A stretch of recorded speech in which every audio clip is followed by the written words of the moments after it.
మరొక నూతన దినాన్ని మనకు అనుగ్రహించిన మహోన్నతులైన దేవునికి స్తుతి ఘనత ప్రభావం చెల్లునుగాక. ప్రతి దినము మనకు ఎదురవుతున్న ప్రతి సవాళ్లను దైవజ్ఞానంతో ఎదుర్కొంటూ ముందుకు వెళ్ళాలి అంటే ఖచ్చితంగా మనకు దేవుని కృపావార్త కావాలి.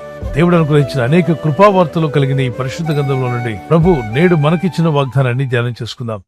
నేటి వాగ్దానం, భూమిని స్వతంత్రించుకున్నట్లుగా ఆయన నిన్ను హెచ్చించును. కీర్తనలు 37-34 వచనం.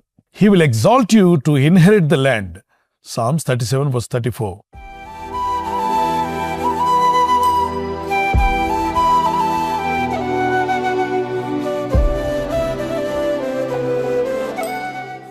అంటే భూమిని స్వతంత్రించుకోవాలంటే దేవుడు మనల్ని హెచ్చించాలా? దేవుడు ఘనపరచకుండా, దేవుడు మనల్ని హెచ్చించకుండా దేవుని ప్రజలుగా ఉన్న మన జీవితాల్లో ఏది మనం పొందుకోలేం. దేవుని దయ, దేవుని కృప మనకు ఉంది. దేవుడు ప్రపంచంలో ఉన్న మానవులందరినీ ఒకే రీతిగా చూస్తున్నాడా? అవునని చెప్పాలి. ఎందుకని? దేవుడు మానవులందరినీ కలుగు చేశాడు కాబట్టి దేవునికి పక్షపాతం లేదు. చూడండి, ధనవంతులకైనా దరిద్రులకైనా, ఈ లోకంలో విద్యావంతులైనా విద్యాహీనులైనా అందరికీ 24 అవర్సే, 24 గంటలే. ఒక దినమునకు 24 గంటలు ఎలా ఉన్నాయో ఉన్నవాడికి అదే, లేనివాడికి అదే. సమయాన్ని సద్వినియోగం చేసుకోవాలి. దేవునికి ఇష్టలుగా మనం జీవించాలి. అయితే ఇక్కడ ప్రభు ఒక మాట చెప్తున్నాడు, భూమిని, ఆకాశం, సముద్రమును దాని యందు సర్వమును చేసినవాడు దేవుడే. ఆయనందు భయభక్తి కలిగి ప్రార్థిస్తూ ఆయనకిష్టలుగా మనం జీవించినప్పుడు ఆయన లేఖనాలు చెప్పబడిన రీతిగా భూమిని స్వతంత్రించుకున్నట్లుగా నేను మిమ్మల్ని హెచ్చిస్తాను అన్నాడు. ఆయన మనల్ని హెచ్చించడం ప్రారంభిస్తే ఖచ్చితంగా మీరు స్వతంత్రించుకుంటారు. ముందు ఆత్మరక్షణ మీరు స్వతంత్రించుకోండి. దాంతోపాటు ఈ భూమి మీద జీవిస్తున్నప్పుడు కొన్ని అవసరతలు మీకు ఉండొచ్చు, కొన్ని అక్కర్లు మీకు ఉండొచ్చు. వాటిని తీర్చగల శక్తిమంతులైన దేవునికి మిమ్మల్ని మీరు అప్పగించుకొని ప్రార్థనలను, విశ్వాసంలోను, భక్తులను కొనసాగుతున్నప్పుడు the time comes, definitely God will lift you up. When God lifts you up, everything will be possible. Which is impossible for you, it will become possible. ఎప్పుడైతే మీకు అసాధ్యంగా ఉందో దాన్ని సాధ్యపరుస్తాడు దేవుడు. ఆయనందు విశ్వాసం ఉంచి ప్రార్థనతో, భక్తితో ముందుకు సాగండి. ప్రభు చేసిన కొండమీద ప్రసంగంలో మత్తయి 5వ అధ్యాయంలో సాత్వికులు ధన్యులు, వారు భూలోకమును స్వతంత్రించుకుందురు అంటే దాని అర్థం ఏంటి? నువ్వు సాత్వికంగా జీవించినప్పుడు, దేవుని ఎదురు యథార్థవంతులుగాను, సాత్వికంగాను, దేవునికి మహిమకరంగాను, ప్రజలకు మేలు చేయాలని ఆశతో ఉన్నప్పుడు దేవుడైన ప్రభు నిన్ను హెచ్చిస్తా అంట. మిమ్మల్ని హెచ్చించే రోజు రాబోతుంది. ఆ రోజున మీరు ఏదైతే కొనలేమనుకున్నారో, ఏదైతే స్వతంత్రించుకోలేమనుకున్నారో అవన్నీ కూడా మీ సొంతం కాబోతున్నాయి. ప్రభు ఖచ్చితంగా మీకు దయచేస్తాడు. ఏది అసాధ్యంగా ఉంటుందో దాన్ని సుసాధ్యం చేయగలిగిన దేవుడైన మనం సేవిస్తున్న దేవునికి సమస్తము సాధ్యమే అని మార్కు సువార్త 10:27లోను, ఆ దేవునిందు నువ్వు నమ్మగలిగితే నమ్మువానికి సమస్తం సాధ్యమని మార్కు సువార్త 9:23 వచనంలోను, యెహోవాకు అసాధ్యమైందంటే ఏదైనా కలదా అని ఆదికాండం 18:14లోను, మరి సర్వశరీరులకు దేవుడైన నాకు అసాధ్యమైందంటే ఏదైనా ఉన్నదా అని ప్రభు ప్రశ్నిస్తున్నాడు ఇర్మీయా గ్రంథం 32:27 వచనంలో. సో ఆయన మాట ఇచ్చి నెరవేర్చేవాడని 145 కీర్తన 6-7 వచనాల్లో. మరి ఆ దేవునిందు నమ్మిక వచ్చిన నువ్వు ప్రార్థిస్తూ ఆయనకిష్టలుగా మనం జీవించినప్పుడు ఆయన మనల్ని హెచ్చిస్తాడు. 75 కీర్తన 7వ వచనంలో, ఒకరిని హెచ్చించువాడు, తగ్గించువాడు ఆయనే. ఆయన హెచ్చించడం ప్రారంభిస్తే మీరు ఏది కొనలేననుకుంటున్నారో అది కొనగలుగుతారు, ఏది సంపాదించలేకున్నా సంపాదించగలుగుతారు. అయితే పాప సంబంధమైన, భూలోక సంబంధమైనవి కాకుండా పర సంబంధమైనవి, పరలోక సంబంధమైనవి. అందుకే కొలస్సీ 3వ అధ్యాయం, ఫిలిప్పీ 3:19లో భూ సంబంధమైన వాటి మీద మనసు పెట్టవద్దు కానీ పర సంబంధమైన వాటి మీద మీ మనసు పెట్టుడి అన్నాడు. మరి భూమిని స్వతంత్రించుకోవచ్చని ఒక దగ్గర, మరి భూ సంబంధమైన వాటి మీద మనసు పెట్టుకుడి, పర సంబంధమైన వాటి మీదే మనసు నుంచుంది అన్నాడు. పరమందున్న ప్రభువు మీద, రక్షకుడైన యేసుక్రీస్తు మీద మన మనసు పెట్టి ఆయన చిత్తం చేయాలి, ఆయనకి ఇష్టంగా బతకాలని మీరు ఎప్పుడైనా నిర్ణయించుకుంటారో, ఆయన దృష్టిలో సాత్వికులుగా మారినప్పుడు మీ ద్వారా ఎంతో సేవలు జరగాల్సి ఉన్నాయి భూమి మీద. అప్పుడు ఆ భూమిని చేసింది ఆయనే కాబట్టి ఆ భూమిని స్వతంత్రించుకునే సహాయం ఆయన అనుగ్రహిస్తాడు. ఆయనే మీ జీవితాలు ఆస్వాదిస్తాడు, దీవిస్తాడు. ప్రభు కృపలో మీరు వర్ధిల్లి అభివృద్ధి పొందాలని దేవుని చిత్తమైంది. ఒక కీర్తన పాడుకుందాం.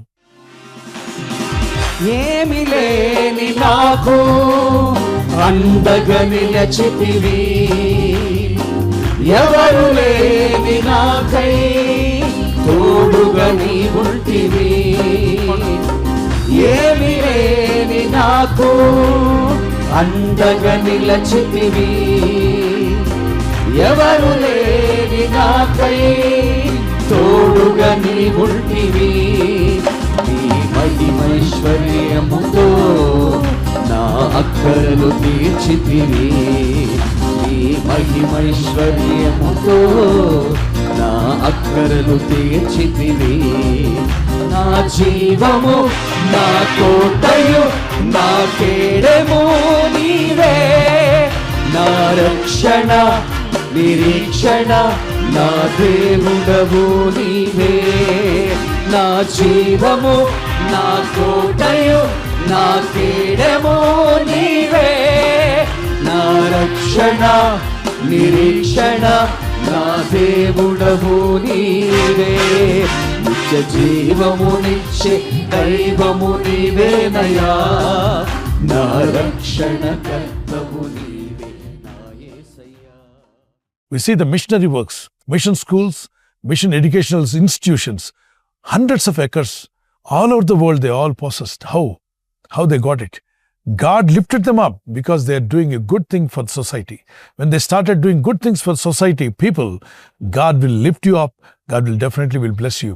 దేవుడు మనల్ని లోకానికి వెలుగుగా ఉంచాడు. ఆ వెలుగును అనేకులకు ప్రసారం చేసే విధంగా, మనం పొందుకున్న వెలుగుని ఇతరులకు పంచేవారుగా, మనం మేలు పొంది ఇతరులకు మేలు చేసేవారుగా ఒక నిర్ణయం తీసుకొని దేవుని చిత్తం చేయాలని, ఆయన గుణగణాలను ప్రచురపరిచేవారుగా ఉన్నప్పుడు, మీరు దేవుని చేతిలో వాడబడ్డానికి మీకు కూడా కొన్ని స్థలాలు అవసరం ఉన్నప్పుడు దేవుడు తప్పక మీకు ఇస్తాడు.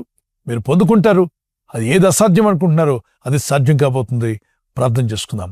పరలోకమందున్న మా తండ్రి, నీ నామంలో ప్రార్థిస్తుండగా నీ ప్రజలు ఎవరైతే ఈ వాగ్దానం ఎత్తి ప్రార్థిస్తున్నారో, నీ యందు భయభక్తి కలిగి నీ చిత్తం నెరవేర్చినప్పుడు భూమిని స్వంతరించుకున్నట్లుగా మీరు హెచ్చిస్తారని సెలవిచ్చున్నారు. సాత్వికులు ధనులు వారు భూలోకను స్వంతరించుకుంటారన్నారు. నీ ఉద్దేశం నెరవేర్చట్లో, నీ ప్రణాళికలు నెరవేర్చట్లో, ప్రజలను రక్షణ నడిపించే విధానంలో ప్రభు వారికి అవసరమైన భూములు గాని స్థలాలు గాని అనుగ్రహించేవాడు నీవే. అయితే మా మనసు భూ సంబంధమైన వాటి మీద గాక పర సంబంధమైన వాటి మీద మా మనసు నిలబెట్టినట్లు పరమందున్న ప్రభు అయిన యేసునందు సంతోషిస్తూ జీవించే కృపను మా అందరికి దయచేయండి. ఈరోజు ప్రార్థించి ప్రయత్నించబోతున్న శంకుస్థాపన, గృహప్రవేశమైన, ఒక బిజినెస్ ప్రారంభిస్తున్నా, ఉద్యోగ ప్రారంభానికి వెళ్తున్నా, ఒక మంచి కార్యక్రమాన్ని ప్రారంభిస్తుండగా, నేను వారి బిడ్డల వివాహం కొరకు ప్రయత్నాలు చేస్తుండగా, వారు చేస్తున్న ప్రయత్నాలు ఫలించలాగున మీ దూతలకు ఆజ్ఞాపించండి. ఎవరైనా హాస్పిటల్లో ఉన్నా, ఐసీయూలో ఉన్నా, ప్రభు ఎవరైతే సీరియస్ కండిషన్లో ఉండి బాధపడుతున్నారో వారికి యేసు నామములో స్వస్థతను అనుగ్రహించండి. కృంగిపోయిన వారిని లేవనెత్తండి. మీ గాయపడిన హస్తమును చాపి వారికి ఉన్న సకల రోగాల నుండి విడుదల ఇచ్చేయి. వారిని లేపి నడిపించడాన్ని సాక్షులుగా నిలబెట్టుకోండి. ఈ ఉదయకాలం ప్రతి రోగి యేసు నామములో స్వస్థత నొందునుగాక. తండ్రి, ఈ దినం ఎవరైతే ప్రయాణమై వెళ్ళబోతున్నారో, అది రైలు మార్గమైన, ఆకాశ మార్గమైన, బస్సుల్లో, వాహనాల్లో ఎక్కడ ప్రయాణం చేస్తున్నా, రోడ్డు మార్గంలో ఏ వాహనంలో వారు ప్రయాణం చేస్తున్నా, నీ ప్రజలకు కాపాడే దూతలను పంపండి. ప్రభు, ఈ ప్రార్థనలు ఏకీవిస్తున్న వీరి బ్రతుకులో ఉన్న ప్రతి అవసరం నీ చిత్తానుసారంగా తీరిపోవునుగాక. నీ ఉద్దేశం నెరవేర్చేవారుగా చేసి మీ నామానికి మహిమకరంగా నిలబెట్టుకోమని, నీ మందిరానికి కావాల్సిన స్థలాలు, నీ ప్రజలకు కావాల్సిన నివాస స్థలములు నీ రాకడ వరకు వారు వాడుకునే విధంగా అనుగ్రహించి మహిమ పొంది మీ నామాన్ని గనపరచుకోమని యేసుక్రీస్తు పరిశుద్ధ నామములో అడిగి వేడుకుంటున్నాను నా పరలోకపు తండ్రి. Amen, amen, amen. God bless you. ప్రభు కృప మీకు తోడై ఉండుగాక. ఆమేన్.